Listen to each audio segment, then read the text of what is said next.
पिता और पुत्र और पवित्र आत्मा के नाम पर आमीन। हमारे प्रभु यीशु क्रिस्त की कृपा, ईश्वर का प्रेम और पवित्र आत्मा का साहचर्य आप सबों को प्राप्त हो और आपकी आत्मा के साथ। क्रिस्त में मेरे प्यारे भाइयों बहनों, आज हम सभी पास्का काल के 5वें सप्ताह में प्रवेश करते हैं और कुछ ही दिनों के बाद में हम प्रभु के पुनरुत्थान का पर्व मनाने वाले हैं। जब हम प्रभु के पुनरुत्थान को याद करते हैं, प्रभु के दुख भोग को याद करते हैं, प्रभु के उस मृत्यु को याद करते हैं, तो यह हमसे आह्वान करता है कि किस प्रकार से हमें निरंतर प्रभु के सानिध्य में रहना है। प्रभु यीशु के विषय में जब भी बात की जाती है तो 3 पॉइंट बहुत ही महत्व रखता है, और वह है पैशन, डेथ एंड रिसरेक्शन। प्रभु यीशु का दुख भोग, उनकी मृत्यु और उनका पुनरुत्थान। जब हम 40 काल के इस अवधि में अपने आप को प्रभु को समर्पित करते हैं तो हमें अपने आप को तैयार करना है। हमें उस ईश्वर के लिए अपने आप को तैयार करना है जिसने अपने इकलौते पुत्र को इस दुनिया में भेजा। आइए आज इस शुभ अवसर पर, आज के इस पवित्र मिस्सा में, इस घड़ी में हम अपने आप को प्रभु को अर्पित करें। प्रभु से प्रार्थना करें कि प्रभु आप हमारी ढाल बनिए, प्रभु आप हमारी ताकत बनिए। जैसा कि आज के वचनों में हम सुनेंगे कि प्रभु के लिए कुछ भी असंभव नहीं है, और प्रभु जिन्हें चुन लेता है प्रभु उनके साथ में रहता है, प्रभु उनकी अगुवाई करता है। आइए क्रिस्त में प्यारे भाइयों बहनों, हम अपने आप को योग्य बनाएं, प्रभु से क्षमा मांगे हमारे पापों के लिए, और अपने दिल से प्रभु के पास आने के लिए प्रभु से प्रार्थना करें कि प्रभु आप हमारे साथ रहिए, आप हमें अपने पास रखिए, जिससे कि हम आपको ग्रहण कर सके, आपके पवित्र वचनों पे चल सके। हम उन तमाम प्रार्थनाओं को जो हम चढ़ाना चाहते हैं इस पवित्र मिस्सा बलिदान में, उन लोगों के लिए विशेष रूप से जिन्होंने हमसे प्रार्थना की मांग की है, जिन लोगों को हमारी प्रार्थना की अति आवश्यकता है, उन तमाम भाई बहनों को कुशन मौन रूप से उनका नाम लेते हुए इस पवित्र वेदी पर अर्पित करें, जिससे कि प्रभु उनकी मदद करे, प्रभु उनकी प्रार्थना को सुने।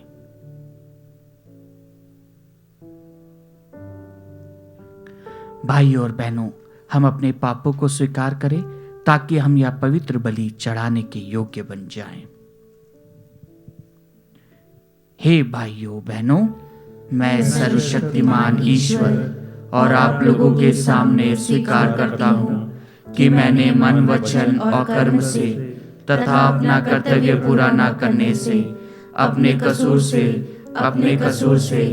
अपने भारी कसूर से घोर पाप किया है।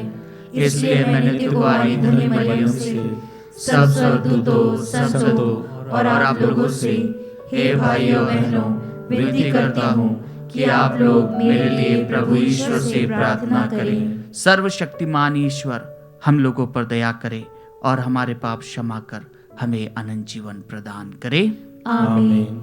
हे प्रभु दया कर, हे प्रभु दया कर, हे क्रिस्त दया कर, हे क्रिस्त दया कर, हे प्रभु दया कर, हे प्रभु दया कर। हम प्रार्थना करें। हे ईश्वर, तेरी अद्भुत कृपा से हम हर प्रकार की आशीष प्राप्त करते हैं। ऐसी कृपा कर कि हम अपना पुराना स्वभाव त्याग कर नया जीवन अपनाएं और स्वर्ग राज्य की महिमा के लिए स्वयं को तैयार करें। हमारे प्रभु तेरे पुत्र यीशु क्रिस्त के द्वारा, जो तेरे तथा पवित्र आत्मा के संग एक ईश्वर होकर युगानुयुग जीते और राज्य करते हैं। आमीन।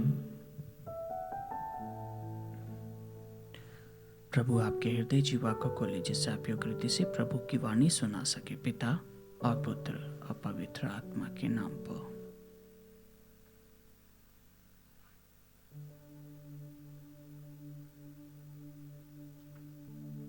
पहला पाठ नबी दानियल का ग्रंथ, अध्याय 13, वाक्य संख्याएं 1 से 9, 15 से 17, 19 से 30 और 33 से 62 तक।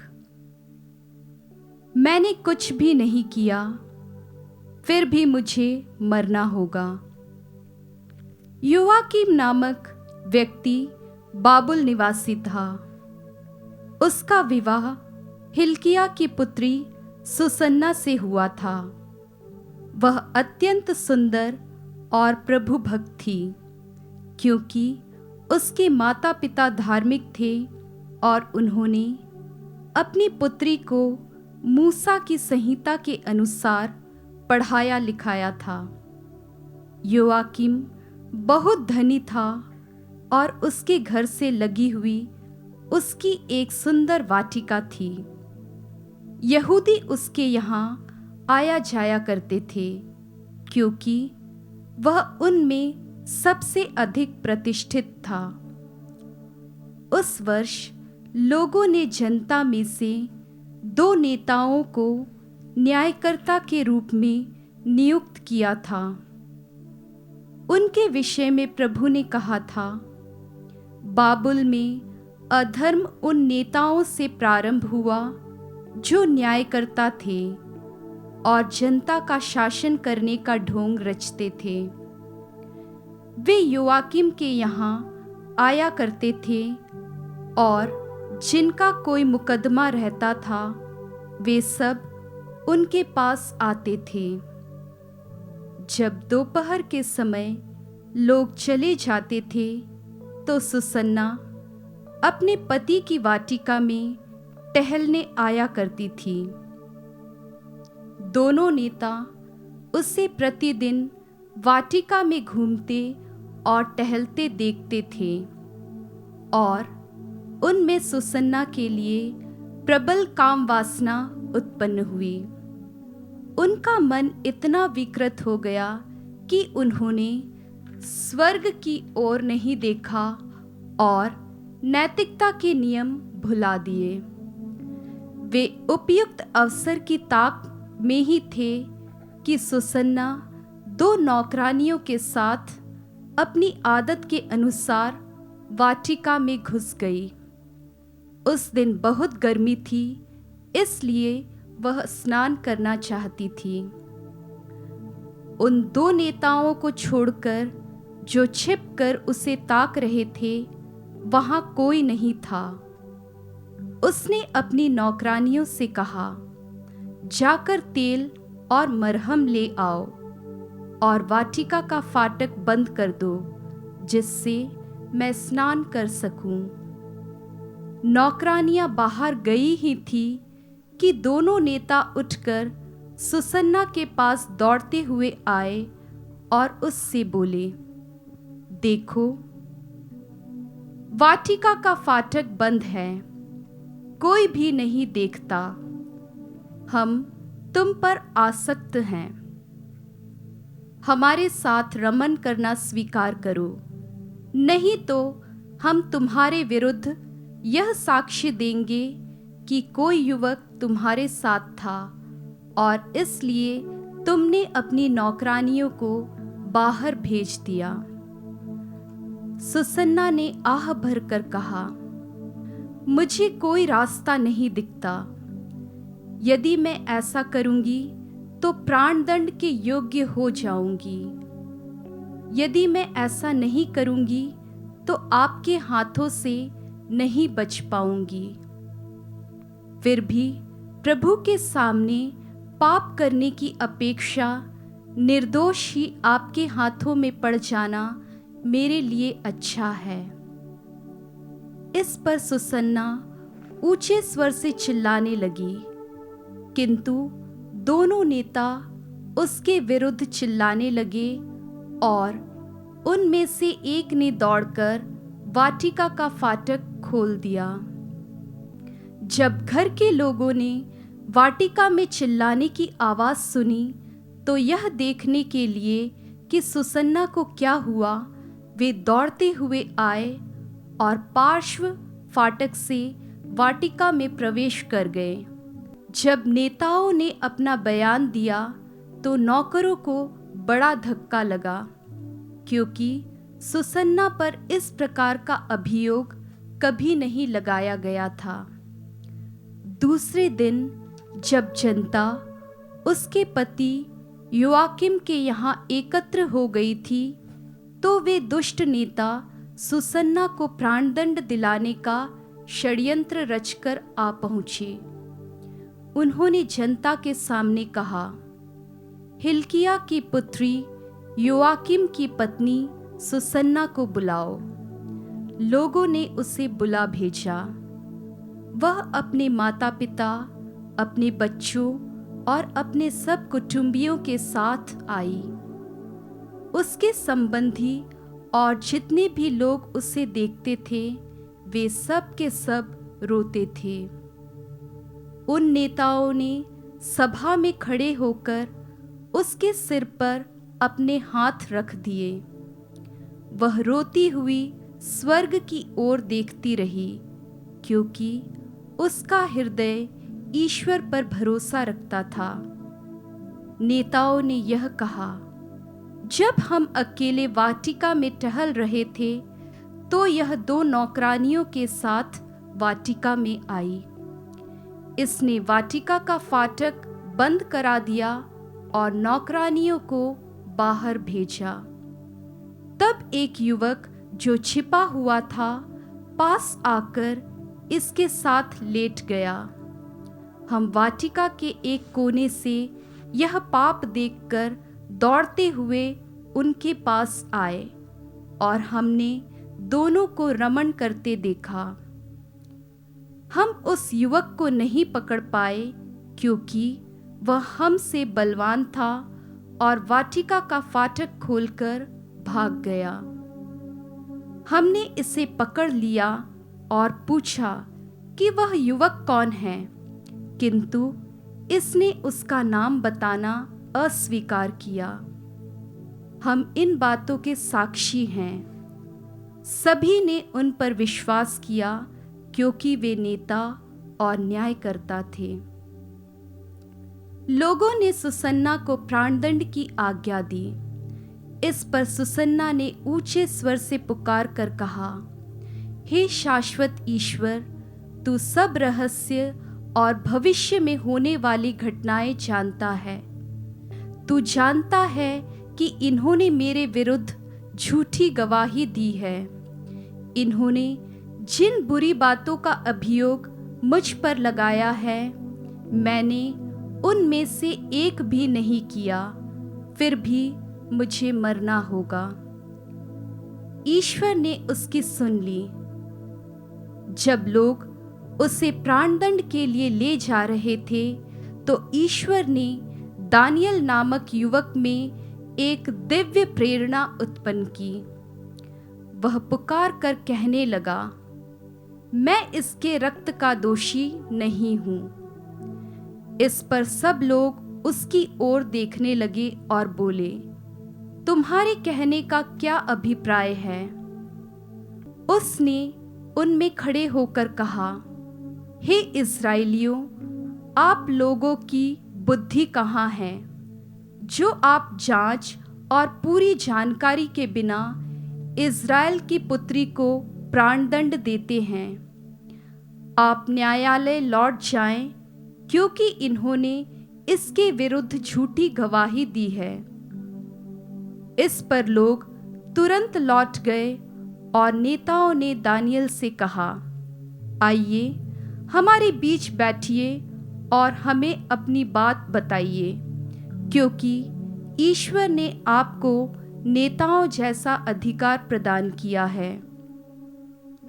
दानियल ने उनसे कहा, इन दोनों को एक दूसरे से अलग कर दीजिए और मैं इनसे पूछताछ करूंगा। जब दोनों को अलग अलग कर दिया गया, तो दानियल ने एक को बुलाकर उससे कहा, अधर्म करते करते तेरे बाल पक गए हैं। अब तुझे अपने पुराने पापों का दंड मिलने वाला है। तू निर्दोषों को दंड देकर और दोषियों को निर्दोष ठहराकर अन्यायपूर्वक विचार किया करता था। जबकि प्रभु ने कहा है कि तुम निर्दोष और धर्मी को प्राणदंड नहीं दोगे। अब यदि तूने इसे देखा तो हमें बता कि तूने किस वृक्ष के नीचे दोनों को एक साथ देखा। उसने उत्तर दिया, बाबुल के नीचे। दानियल ने कहा, इतना बड़ा झूठ बोलकर तूने अपना सिर गवा दिया है। ईश्वर के दूत को ईश्वर से यह आदेश मिल चुका है कि वह तुझे 2 टुकड़े कर दे। दानियल ने उसे ले जाने की आज्ञा देकर दूसरे को बुला भेजा और उससे कहा, तू यूदा का नहीं, कनान की संतान है। सौंदर्य ने तुझे पथभ्रष्ट किया और वासना ने तेरा हृदय दूषित कर दिया है। तुम लोग इज़राइल की पुत्रियों के साथ इस प्रकार का व्यवहार करते थे और वे डर के मारे तुम्हारा अनुरोध स्वीकार करती थी। किंतु यह यूदा की पुत्री है जो तुम्हारे अधर्म के सामने नहीं झुकी। तो तू मुझे बता, तूने किस वृक्ष के नीचे दोनों को साथ देखा?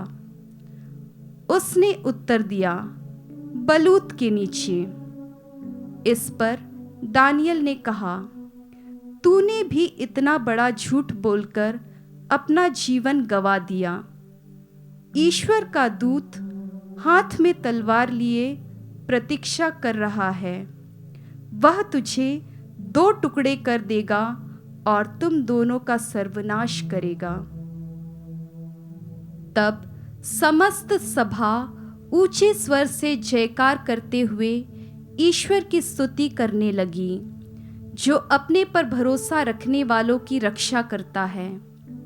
दानियल ने उनके अपने शब्दों द्वारा दोनों नेताओं की गवाही असत्य प्रमाणित की थी, इसलिए लोग उन पर टूट पड़े और उन्होंने मूसा की संहिता के अनुसार उन दुष्टों को वह दंड दिया जिसे वे अपने पड़ोसी को दिलाना चाहते थे, और लोगों ने दोनों का वध कर डाला।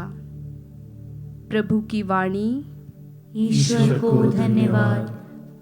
अनुवाक्य। चाहे अंधेरी घाटी होकर जाना ही क्यों न पड़े, मुझे किसी अनिष्ट की आशंका नहीं, क्योंकि तू मेरे साथ रहता है। चाहे अंधेरी घाटी होकर जाना ही क्यों न पड़े, मुझे किसी अनिष्ट की आशंका नहीं, क्योंकि तू मेरे साथ रहता है। प्रभु मेरा चरवाहा है, मुझे किसी बात की कमी नहीं। वह मुझे हरे मैदानों में चराता है। वह मुझे विश्राम के लिए जल के निकट ले जाकर मुझ में नव जीवन का संचार करता है। अनुवाक्य। चाहे अंधेरी घाटी होकर जाना ही क्यों न पड़े, मुझे किसी अनिष्ट की आशंका नहीं, क्योंकि तू मेरे साथ रहता है। वह अपने नाम का सच्चा है। वह मुझे धर्म मार्ग पर ले चलता है। चाहे अंधेरी घाटी होकर ही जाना क्यों न पड़े, मुझे किसी अनिष्ट की आशंका नहीं, क्योंकि तू मेरे साथ रहता है। तेरी लाठी तेरे डंडे पर मुझे भरोसा है। अनुवाक्य। चाहे अंधेरी घाटी होकर जाना ही क्यों न पड़े, मुझे किसी अनिष्ट की आशंका नहीं, क्योंकि तू मेरे साथ रहता है। तू मेरे शत्रुओं के देखते देखते मेरे लिए खाने की मेज सजाता है। तू मेरे सिर पर तेल का विलेपन करता है। तू मेरा प्याला लबालब भर देता है। अनुवाक्य। चाहे अंधेरी घाटी होकर जाना ही क्यों न पड़े, मुझे किसी अनिष्ट की आशंका नहीं, क्योंकि तू मेरे साथ रहता है। इस प्रकार तेरी भलाई और तेरी कृपा से मैं जीवन भर घिरा रहता हूँ। प्रभु का मंदिर ही मेरा घर है, मैं उसमें अनंत काल तक निवास करूँगा। अनुवाक्य। चाहे अंधेरी घाटी होकर जाना ही क्यों न पड़े, मुझे किसी अनिष्ट की आशंका नहीं, क्योंकि तू मेरे साथ रहता है। जय घोष। प्रभु कहता है, मैं पापी की मृत्यु से नहीं बल्कि इससे प्रसन्न हूँ कि वह पश्चाताप करे और अनंत जीवन प्राप्त करे।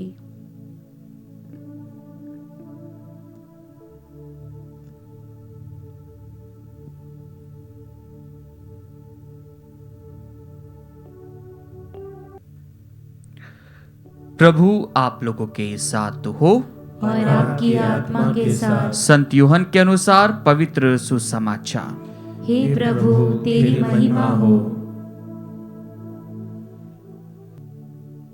यीशु ने फिर लोगों से कहा, संसार की ज्योति मैं हूं। जो मेरा अनुसरण करता है वह अंधकार में भटकता नहीं रहेगा, उसे जीवन की ज्योति प्राप्त होगी।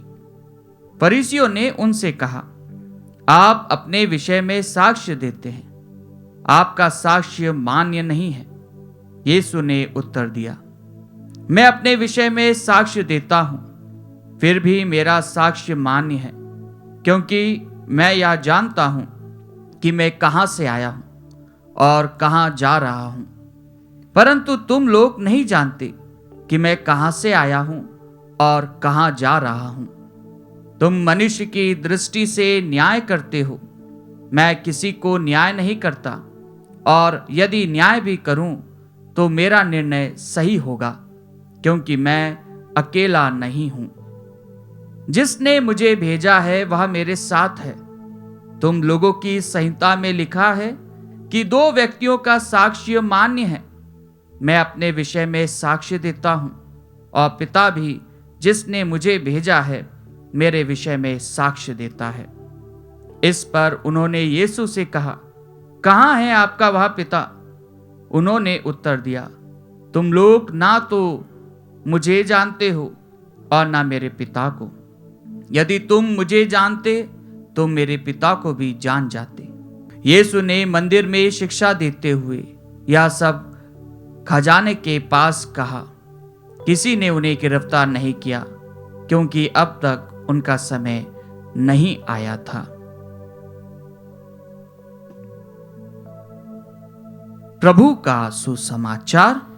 हे क्रिस्त, तेरी स्तुति हो। क्रिस्त में मेरे प्यारे भाइयों और बहनों, आज के दोनों ही पाठों को जब हम सुनते हैं तो आज के दोनों ही पाठ एक दूसरे से जुड़े हुए हैं। जिस प्रकार आज के प्रथम पाठ में हम सुसन्ना की कहानी सुनते हैं और डैनियल की एंट्री के बारे में हमें पता चलता है कि डैनियल किस प्रकार से ईश्वर की प्रेरणा के माध्यम से चुना गया और वह जो असत्य है उसको सबके सामने सत्य बनाकर ईश्वर की प्रेरणा के माध्यम से सत्य का उजागर करता है।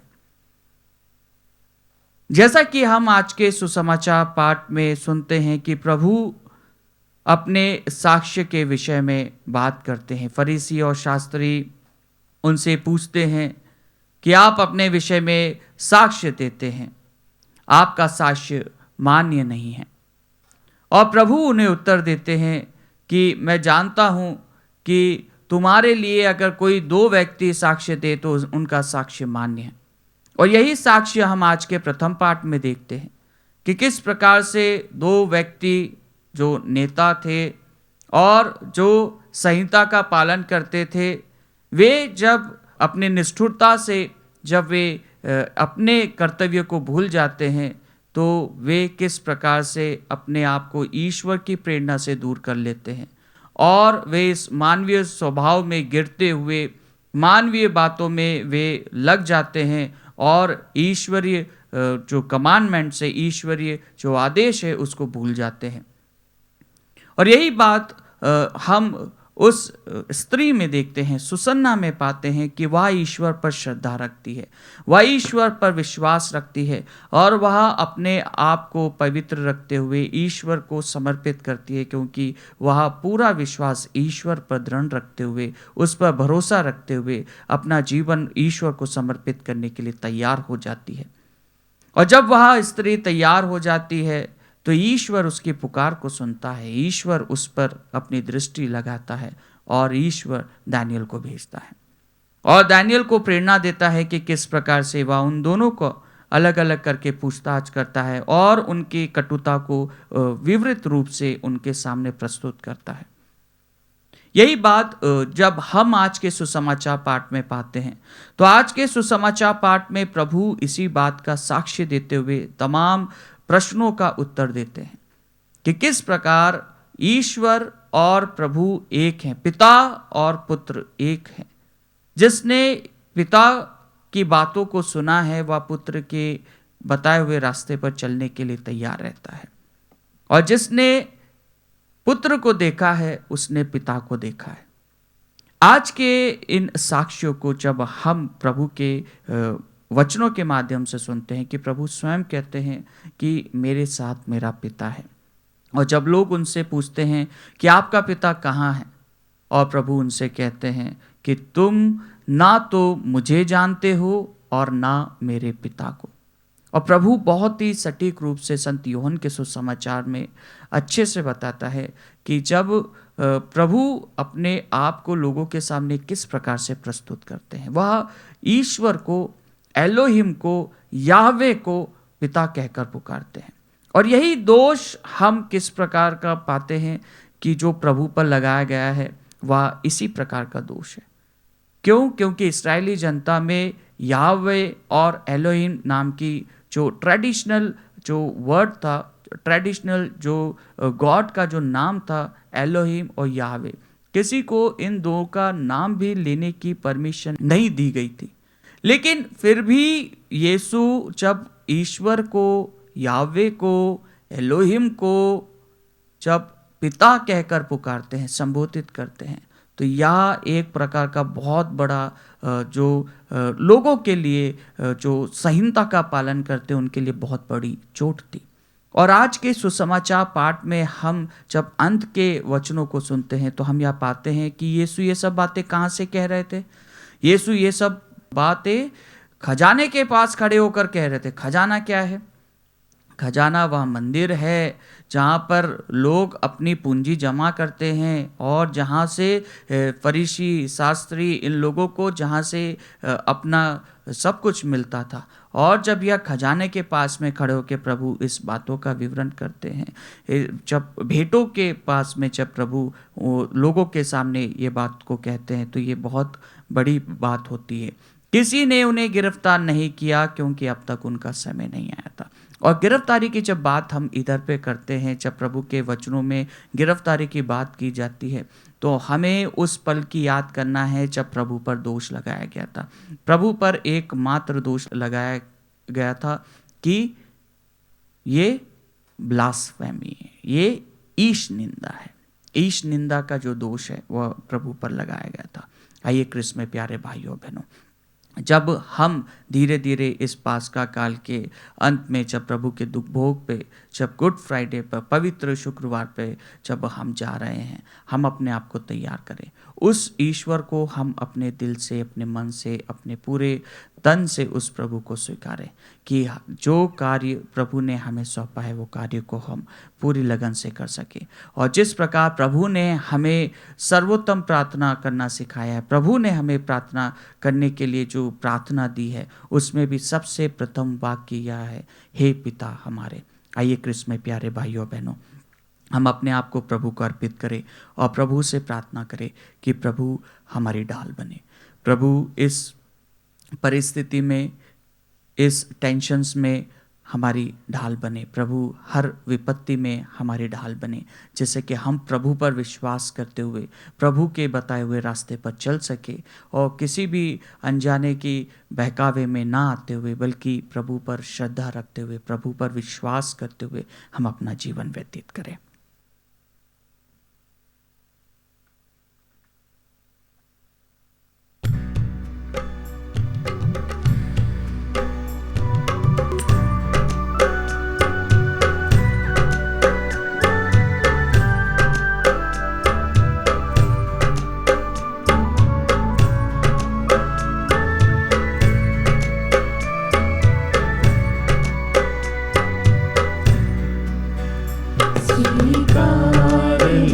भगवन।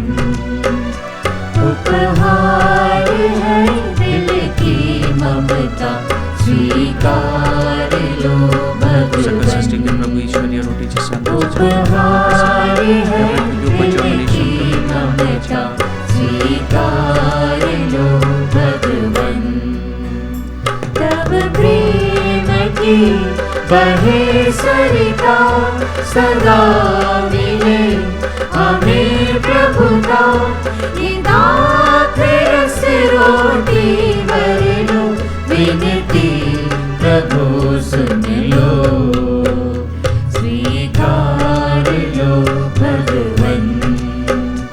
उपहार है दिल की ममता, स्वीकार लो भगवन। तुम हो पिता प्रभु करता, हमें करो मिटे विपदा।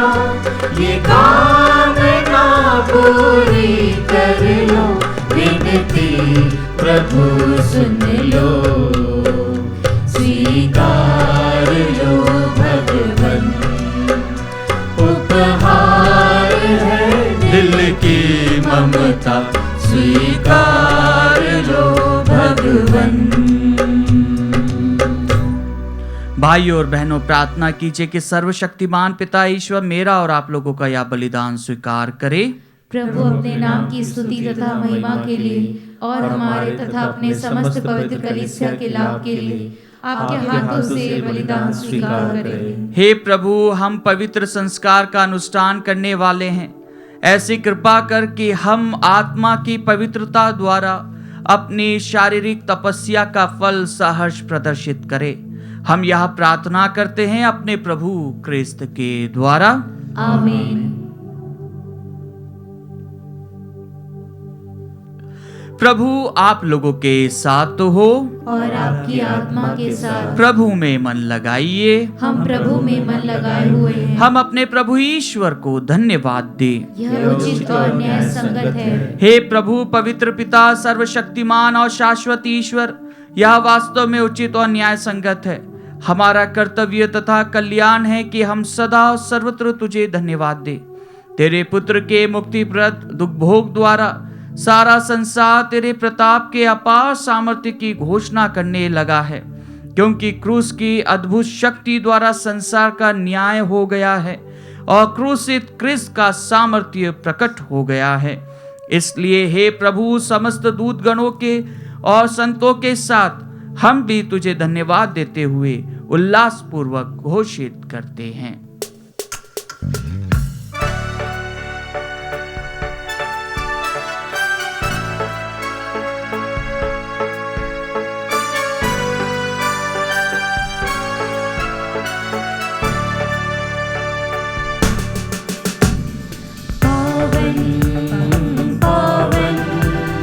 पावन ईश्वर, पावन पावन पावन ईश्वर।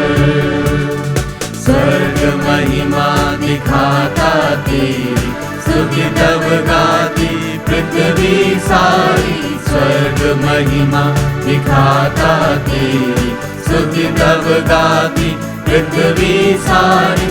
जय जय जय प्रभु जय हो तेरी, पावन पावन पावन ईश्वर। पावन पावन पावन ईश्वर, पावन पावन पावन ईश्वर। हे प्रभु, तू वास्तव में पवित्र है, सारी पवित्रता का स्रोत है। हम तुझसे प्रार्थना करते हैं, तू इन उपहारों को अपनी आत्मा के संस्पर्श से पवित्र कर दे, कि हमारे प्रभु यीशु क्रिस्त का शरीर तथा रक्त बन जाए।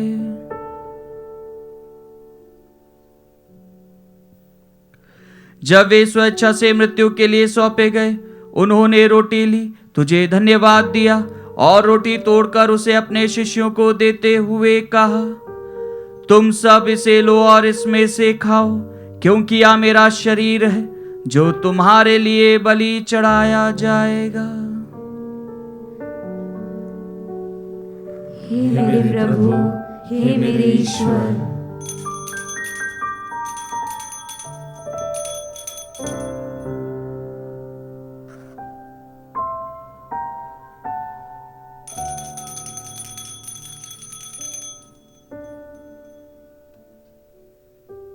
इसी भांति भोजन के बाद उन्होंने कटोरा लिया, तुझे धन्यवाद दिया और उसे अपने शिष्यों को देते हुए कहा, तुम सब इसे लो और इसमें से पियो, क्योंकि यह मेरे रक्त का कटोरा है, नवीन और अनंत व्यवस्थान का रक्त, जो तुम्हारे और बहुतों के पापों की क्षमा के लिए बहाया जाएगा।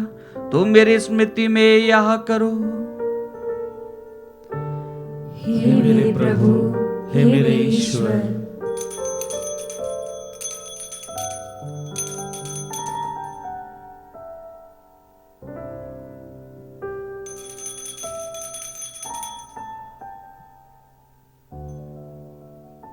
विश्वास का रहस्य। हे प्रभु, हम तेरी मृत्यु तथा पुनरुत्थान की घोषणा तेरे पुनरागमन तक करते रहेंगे। इसलिए हे प्रभु, हम क्रिस्त की मृत्यु और पुनरुत्थान की स्मृति में तुझे जीवन की रोटी और मुक्ति का कटोरा चढ़ाते हैं। हम तुझे धन्यवाद देते हैं कि तूने हमें अपने सम्मुख उपस्थित होने और अपनी सेवा करने का सौभाग्य प्रदान किया है। हमारा नम्र निवेदन है कि हम सब क्रिस्त का शरीर और रक्त ग्रहण करके पवित्र आत्मा के द्वारा एकता के सूत्र में बंधे रहे। हे प्रभु, हमारे संत पिता फ्रांसिस, हमारे धर्माध्यक्ष चाको और सभी याजकों के साथ विश्व भर में फैली अपनी कलीसिया की सुधि ले तथा इसे प्रेम में सिद्ध बना दे। हमारे उन भाई बहनों की भी सुधि ले जो पुनरुत्थान की आशा में परलोक सिधार चुके हैं। हम कुछ क्षण मौन रूप से हमारे मृतक भाई बहन माता पिता का नाम लें।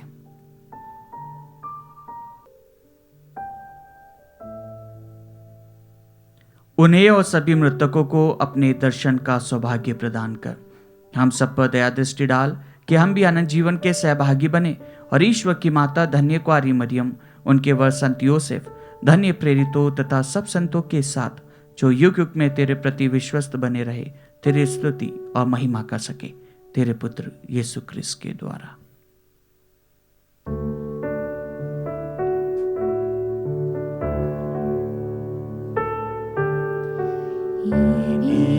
प्रभु क्रिस्त के द्वारा,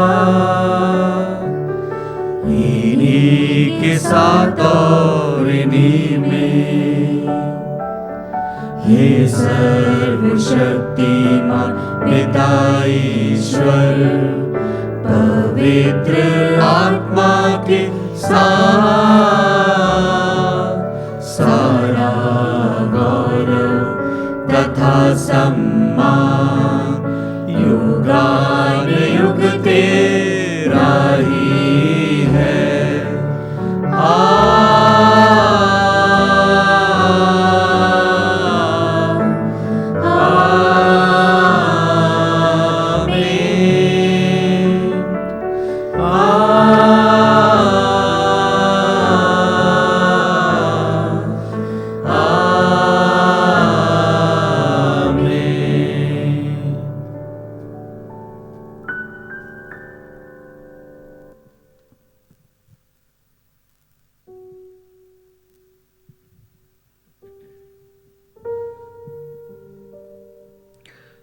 आइए हम सब मिलकर पिता ईश्वर से प्रार्थना करें जैसे प्रभु यीशु ने हमें सिखाया है। हे हमारे पिता जो स्वर्ग में है, तेरा नाम पवित्र माना जाए, तेरा राज्य आए, तेरी इच्छा जैसे स्वर्ग में है वैसे इस पृथ्वी पर भी पूरी हो। हमारा प्रतिदिन का आहार आज हमें दे और हमारे अपराध में क्षमा कर जैसे हम भी अपने अपराधियों को क्षमा करते हैं, और हमें परीक्षा में न डाल परंतु बुराई से बचा। हे प्रभु, हम तुझसे प्रार्थना करते हैं, सभी बुराइयों से हमें बचा और इस जीवन में हमें कृपा पूर्वक शांति प्रदान कर। हम तेरी दया से सदा पाप से दूर और हर विपत्ति से सुरक्षित रहें और उस दिन की प्रतीक्षा करते रहे जब हमारे मुक्तिदाता यीशु क्रिस्त फिर आकर हमारी धन्य आशा पूरी करेंगे। क्योंकि तेरा राज्य, तेरा सामर्थ्य और तेरी महिमा अनंत काल तक बनी रहती है। हे प्रभु यीशु क्रिस्त, तूने अपने प्रेरितों से कहा है, मैं तुम्हारे लिए शांति छोड़ जाता हूँ, अपनी शांति तुम्हें प्रदान करता हूँ। तू हमारे पापों पर नहीं, अपनी कलीसिया के विश्वास पर दृष्टि डाल और कृपा पूर्वक उसे शांति तथा एकता प्रदान कर। तू युगानुयुग जीता और राज्य करता है। आमीन। प्रभु की शांति सदा आप लोगों के साथ हो और आपकी आत्मा के साथ। परस्पर शांति अभिवादन कीजिए। हे ईश्वर के मेमने, तू संसार के पाप हर लेता है, हम पर दया कर। हे ईश्वर के मेमने, तू संसार के पाप हर लेता है, हम पर दया कर। हे ईश्वर के मेमने, तू संसार के पाप हर लेता है, हमें शांति प्रदान कर।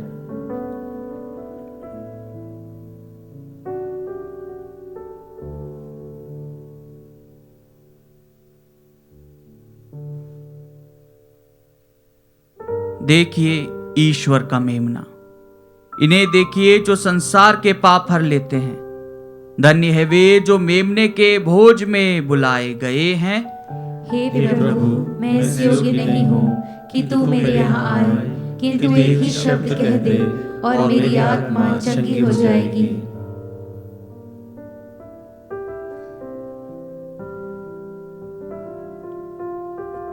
क्रिस्त का शरीर और रक्त अनंत जीवन के लिए हमारी रक्षा करता रहे।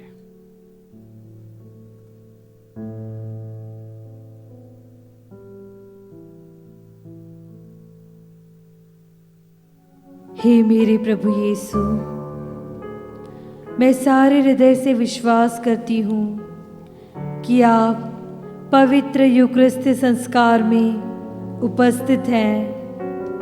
हे प्रभु, मैं सभी चीज़ों से बढ़कर आपको प्रेम करती हूँ और मेरी यही अभिलाषा है कि आप मेरी आत्मा में आकर बस जाएं, क्योंकि हे प्रभु, मैं आपको आज ग्रहण करने में असमर्थ हूँ।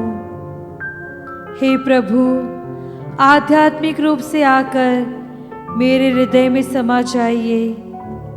हे यीशु, मैं आज आप में एक होना चाहती हूँ और आप में समा जाना चाहती हूँ। हे प्रभु, यह कभी न होने पाए कि मैं आपसे कभी अलग हो जाऊं। आमीन। प्रभु कहते हैं, संसार की ज्योति मैं हूं, जो मेरा अनुसरण करता है वह अंधकार में नहीं भटकता रहेगा, उसे जीवन की ज्योति प्राप्त होगी। हम प्रार्थना करें। हे प्रभु, अपनी प्रार्थी प्रजा को पापों से मुक्त कर दे, वह पवित्र जीवन बिताते हुए हर विपत्ति से बचे रहे। हम यह प्रार्थना करते हैं अपने प्रभु क्रिस्त के द्वारा। आमीन। प्रभु आप लोगों के साथ हो और आपकी आत्मा के साथ। सर्वशक्तिमान ईश्वर पिता और पुत्र और पवित्र आत्मा आप लोगों को आशीर्वाद प्रदान करे। आमीन। आप लोग विदा ले। मिस्सा संपन्न हुआ। ईश्वर को धन्यवाद।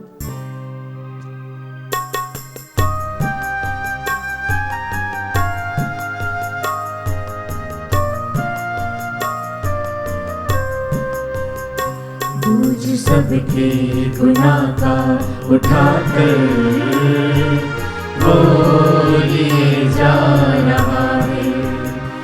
बोझ सबके गुनाह का उठाकर वो लिए जा रहा है। क्या खता थी हमारे मसीह की, जालिमों ने जो उनको सजा दी। क्या खता थी हमारे मसीह की, जालिमों ने जो उसको सजा दी। ठोक दी उसके हाथों में कीलें, फिर भी यीशु ने उनको दुआ दी। ठोक दी उसके हाथों में कीलें, फिर भी यीशु ने उसको दुआ दी। बोझ सबके गुनाह का उठाकर वो लिए जा रहा है। बोझ सबके गुनाह का उठाकर वो लिए जा रहा है।